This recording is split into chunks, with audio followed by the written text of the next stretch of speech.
On va terminer cette lecture en écoutant Pascal Coyet. Pascal Coyet qui, donc content d'être traducteur, est aussi poète et éditeur. Il a notamment écrit, enfin publié cette année Un sens facétieux aux éditions CIBM, Spectre familier, Drague et l'évidence chez Éric Esti. On peut citer parmi et Linéature très récemment. On peut citer parmi les autres titres Au compère et Cause cavalière. Il a traduit des textes de David Antin. Cette année également est sorti donc Accordé chez Hérolimite de David Antin, des textes de Rosemary Waldrop, de Peter Gizzi, Charles Olson, Abigail Child, etc. Et il co-dirige avec Goria les éditions Contre-à-main, dont on avait pu voir tout à l'heure grâce à la lecture de Anne un exemplaire. Et donc le dernier CCP est consacré à Pascal et à Anne, et donc je vous engage à aller le voir dans toutes les bonnes librairies de Pascal Coyet.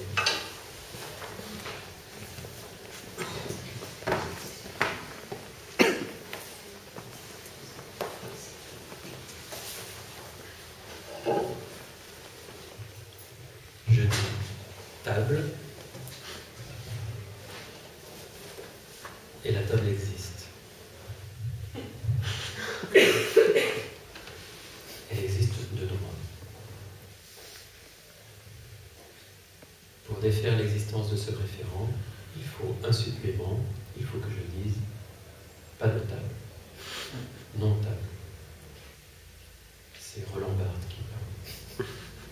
De même, toute proposition, dit-il encore, les modes du doute, de la négation doivent être signalés par des marqueurs particuliers. Mais, là c'est moi qui parle, le verre est là, et j'ai besoin de le dire. Le monde, moi, le verre n'est pas l'absence de verre. Je ne dis pas non-verre. Il y a un verre sur cette table, il y a aussi un monde moins le verre sur cette table. J'inverse les termes et je retourne l'assertion en doute. Je dis verre, non. Non est un mot accrocheur.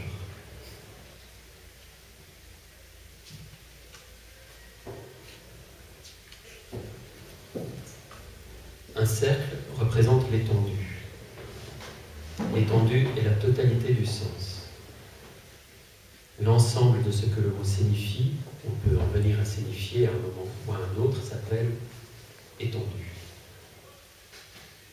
Un schéma représente les différentes acceptions du verbe toucher, sous la forme d'un cercle. Dans la partie centrale du cercle, un cercle concentrique plus petit, est inscrite une phrase où le mot est employé dans le sens qu'on appelle son sens propre. Tous les autres sens, dits figurés, sont distribués tout autour de lui, à une certaine distance du centre et à des emplacements précis les uns par rapport aux autres sur la surface du cercle. Au dos d'une carte postale montrant plusieurs vues de la même ville, la légende, Tanger, divers aspects. Je remets à plat le morceau de papier qui a servi au pliage. L'étendue contient des phrases. L'un touche le bras de l'autre. L'un et l'autre sont deux êtres animés, l'un touchant l'autre et l'autre touché par l'un. Et le verbe toucher désigne ce geste intentionnel qui consiste à porter sa main vers le bras de l'autre jusqu'au contact des deux épidermes, ou la simple pression ressentie à travers le vêtement, produisant une sensation chez celui qui touche autant que chez celui qui le touche. C'est le centre du cercle, la façon d'employer le mot que l'on qualifie de plus riche sémantiquement.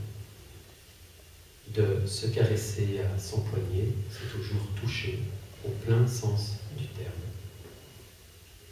L'un touche le bras de l'autre, comme à la terrasse du café, le long de la vitrine, cette main posée sur le genou de l'interlocuteur, mais pas comme en se croisant, se frôlant, le léger contact des bras.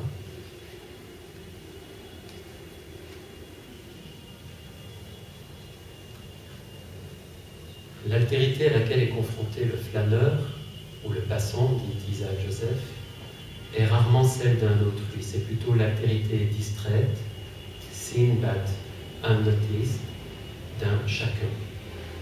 Altérité sans visage, simple silhouette dans un jeu de surface réfléchissante. Quoique nous ne nous croisions pas toujours sans nous regarder, c'est comme sans me voir, en passant. Vous montiez le boulevard bondé et je descendais. Vous avez porté la main à mon bras pour doucement mais fermement me pousser de votre chemin. Or, je ne trouve nulle part dans mon cercle cette façon de toucher, dans aucune parcelle, en aucun centre. Pourtant, le mouvement, le contact, la sensation, l'intention même, je n'ai pas rêvé. Aucune acception ne semble convenir, aucun synonyme ne fait l'affaire, aucun synonyme. Je cherche un toucher distrait, sans visage, bien qu'entre deux êtres animés, anonyme. Alors, anonyme.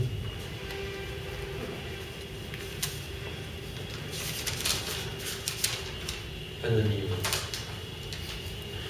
Anonyme, sans nom. Par extension, inconnu. Personne dont on ignore le nom, qu'on n'a pas pu identifier. Se dit de ce dont on ne connaît pas l'auteur, être anonyme, par exemple, et aussi d'un ensemble d'individus qui ne se distinguent pas les uns des autres. Une foule anonyme, composée d'inconnus. Anonyme veut dire composé d'inconnus. Au figuré, anonyme est ce qui est sans originalité, sans personnalité. On dit anonyme dans l'expression. Et puis en marge de cette définition, j'ai noté anonymie, synonyme ancien de anonymat, mais qui a le mérite de refaire, alors là c'est moi qui parle, de refaire entendre la ligne que j'ai voulu faire aller dans ce texte de synonymie à anonymie, de synonyme à anonymie. Donc, au-delà, entre guillemets, au-delà, de la synonymie entre les termes, pensez leur anonymie. Et après, j'ai mis un point d'interrogation entre parenthèses, et en tout petit en dessous, j'ai écrit « on verra ».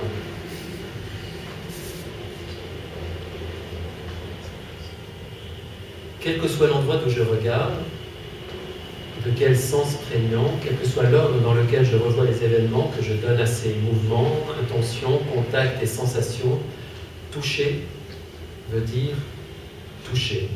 C'est tout ce que je peux dire. Le sens d'un mot est encore un mot, voire encore ce mot. Une périphrase n'est qu'un expédient quand mon problème est en fait de dire ce toucher, toucher est entre guillemets, sinon l'absence de verbe, dire toucher, non, et ne pas cesser de dire ce verbe, comme si dire non-verbe était le moyen de qualifier son absence du nom du verbe. Il va falloir que j'ajoute un supplément à toucher, une indication extérieure, pas extérieure au langage, quoiqu'un geste de la main puisse accompagner quelques mots d'invitation également. Je dis ça parce que normalement on fait le geste de la main sans les mots. Mais une indication qui permette à toucher mon porteur, de dire ce qu'était cette façon singulière de toucher sur le boulevard. Une indication qui, en quelque sorte, lui imprimerait un mouvement peut-être déjà virtuellement présent dans le verbe. Quelle idée, me diriez-vous? Pourquoi ne pas chercher tout bonnement un autre verbe? Car vous le voyez bien, et votre embarras le prouve, cette profusion de guillemets et d'italiques que je peux voir sur la page. Mouvement, intention, contact, sensation ou non. Il faudra bien vous y résoudre. À l'évidence, il ne s'agit pas de toucher. Évidence, dites-vous. Nous avons, dit John Austin, dans notre lexique le mot cochon. Mais voilà qu'un beau jour, nous nous retrouvons devant un nouveau genre d'animal qui ressemble beaucoup à un cochon, dont le comportement est à peu de choses près celui du cochon, mais pas totalement, et pour lequel nous n'avons pas de nom. Pas de nom. Que dire alors? Faut-il se taire? Ce que nous pourrions faire, dit-il, et ferions sans doute en premier lieu, c'est dire que cet animal est comme un cochon. Et une fois que nous aurions dit ça, ajouter « mais ce n'est pas un vrai cochon ». De cette façon, nous gagnons en souplesse et en précision, et je ne suis plus tenu, dit-il, d'altérer la signification du mot cochon lui-même. Il s'agit d'infléchir la course d'une flèche que je ne sais que décocher droit, dit-il encore. Toucher, on dirait bien. Cela y ressemble et en même temps, c'est tout à fait autre chose. C'est toucher, mais. Toucher, mais pas vraiment.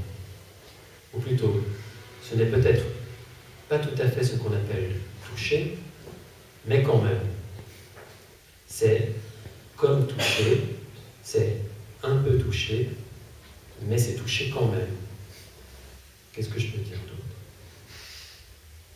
À l'évidence, ce ne sont plus les acceptions du verbe qui nous posent un problème, c'est l'aspect que toucher, au sens propre du terme, vient de prendre.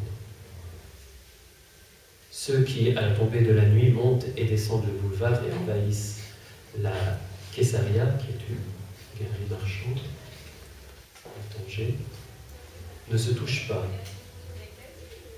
Et quand ils se touchent serrés, ne se touchent pas comme lorsqu'à la terrasse d'un café, le long d'une vitrine, on pose la main sur le genou de son interlocuteur. La rue est d'abord vécue comme un espace social régi par la distance, dit Isaac Joseph. Chacun poursuit l'histoire, pour ainsi dire, dont il est par ailleurs, un personnage. Voilà la nécessité qui le pousse, l'ambition qu'il se donne, ambition ou simple velléité peut-être à cette heure où tout le monde est dehors. S'ils sont réunis, ce n'est qu'au passage, à peine une occasion. Le groupe qu'ils forment, comme ces individus qui attendent le même bus à l'ombre du même mur ou qui voyagent dans le même compartiment du train, le groupe qu'ils forment, si tant est qu'ils forment un groupe, où dans le même mouvement l'on s'expose et l'on s'évite, cet espace de suspension du jugement, dit encore Isaac Joseph, c'est ce groupe. Un événement tout aussi évanouissant que celui qu'entre les mots dans combien de sens par ailleurs, sans permanence, nous appelions phrase, que nous voyons comme un discours sur cette table, entre les objets tels qu'ils s'y étaient retrouvés, et bougeraient bientôt, toujours pris et poursuivant sur leur lancée. Ils ne se bousculent pas non plus, ceux qui envahissent la Caesarea. Ou si leurs bras se frôlent en passant, ce n'est pas voulu. À preuve, le regard d'excuse que celui-ci t'adresse et la façon qu'il a de reprendre son geste. S'il y a bien de temps à autre mouvement, intention, contact et sensation, ce contact et la sensation très fugace qu'il provoque a lieu au beau milieu d'un mouvement dont il n'est pas l'intention. Et voilà que, désireux de faire sortir le caractère particulier du contact, de retrouver ce que j'ai cru percevoir de l'intention, interrogeant mes souvenirs de reconstituer le mouvement, fermant les yeux, de faire durer la sensation de pression de cette main sur mon bras, je me mets à parler d'un toucher doux ou d'un toucher oust, un toucher pardon peut-être, un toucher aller, différent des touchés toc ou touchés pile et autres touchés enfin, touchés merci, bravo ou malheur. Collant au verbe que je suis bien décidé à continuer d'employer, une indication, pour ainsi dire en bordure de mots, invariable, comme l'adverbe, mais capable d'imprimer au verbe impassible une inflexion nouvelle, de le faire pencher vers elle, apte à en révéler jusque dans son plein sens autant de facettes ou d'aspects que l'action à laquelle il se rapporte a de nuances sur le boulevard. Facettes ou aspects qui, en l'occurrence, sont les facettes ou les aspects d'un toucher. Non. Alors, toucher oui, toucher non. L'antinomie, voire la dichotomie, demande à être infléchie, à être dosée. Cela permet-il d'en sortir? Dosage d'un oui-non, par exemple en bravo, malheur, toucher bravo, toucher malheur. Ou même en cache, ma cache, toucher cache, toucher ma cache. Que dire de l'opposition maintenant? Et d'abord, est-ce que c'en est encore une? Les deux parties de la dichotomie sont-elles égales? Et doser ne consiste-t-il pas justement à rendre l'opposition asymétrique? Et la réponse sera-t-elle la même pour tous les verbes auxquels on aura accroché ces indications? La même par exemple pour parler cache, parler ma cache. Accrochage, léger choc, bref engagement, démêlé, par exemple.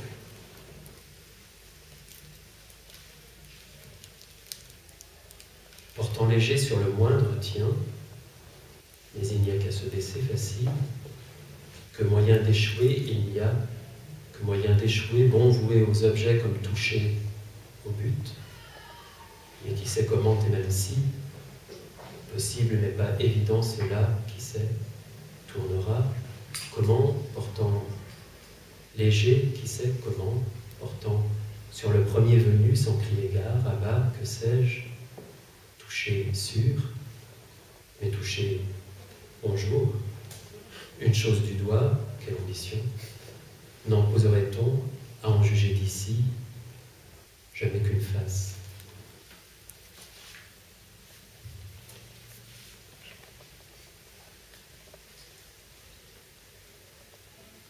Et qu'est-ce qui m'empêchera de les additionner maintenant, ces indications, oust et doux et pardon, et de les prendre dans un ordre ou dans un autre selon les circonstances? Je pourrais même, mais toujours sans toucher aux mots, ainsi dire, sans jamais en altérer la signification, toujours en bordure de mots, nos représentations peuvent-elles atteindre le monde extérieur? Aller jusqu'à imaginer un toucher loin, ou toucher outre, un toucher manqué, qui dise le contraire de toucher, mais qui ne soit pas ne pas toucher. Pas encore le monde moins touché, un toucher loupé, qui soit toujours une facette, voire une façon d'être de ce qu'on appelle, à proprement parler, toucher. Quelque chose comme une contre-indication. Ce sera toujours le même mot par ailleurs, mais à chaque fois dans une position différente. Un morceau de carton étalé sur le marbre d'une entrée, ou sur un appui de fenêtre au rez-de-chaussée du côté rue, est un siège.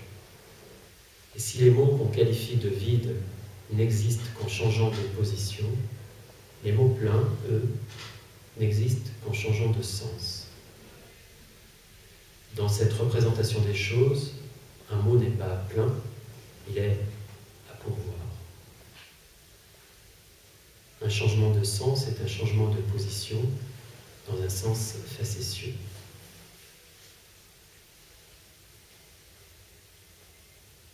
On avait organisé quelque chose sur l'avenue qui borde la plage. Une foule dense la longeait des deux côtés.